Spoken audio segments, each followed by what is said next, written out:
అరుణాచలంలో ఉత్తరాయణ పుణ్యకాలాన్ని పునస్కరించుకొని బ్రహ్మోత్సవాలు జరుగుతున్నాయని చెప్పాను కదా. ఇప్పుడే మన అన్నపూర్ణ సేవని ముగించుకుని నా రూమ్కి వస్తూ ఉంటే స్వామివారు ఈ విధంగా మాడవీధుల్లో ఊరేగుతున్నారన్నమాట. సో ఇది రోజు కూడా చాలా అద్భుతంగా ఈ దర్శనాన్ని మేము చేసుకుంటూ ఉన్నాము. ఎందుకో ఈరోజు మీకు చూపించాలనిపించింది, ఎందుకో ఆగి వీడియో చేయాలనిపించింది. ఇలా దర్శనం చేసుకునే భక్తులకు ఒక మహద్భాగ్యం అయితే ఉందన్నమాట. మనమే స్వయంగా స్వామివారికి పూలు, పండ్లు, కొబ్బరికాయ ఇలాంటివన్నీ కూడా సమర్పించవచ్చు. మెయిన్ గుడిలో మనం సమర్పించలేకపోయినా కూడా మనలాంటి భక్తుల కోసం స్వామివారి స్వయంగా మాడవీధుల్లోకి వచ్చి భక్తుల కోరికలు నెరవేరుస్తుంటారన్నమాట. అంతకు మించిన భాగ్యం ఈ జీవితంలో మనకేం కావాలి చెప్పండి.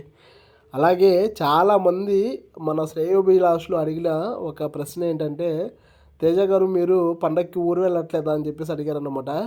నిత్యమైన పండగ మనలోనే ఉన్నప్పుడు సంవత్సరానికి ఒక్కసారి వచ్చే ఆ పండగల కోసం ఎందుకు అని చెప్పేసి వెళ్ళట్లేదు.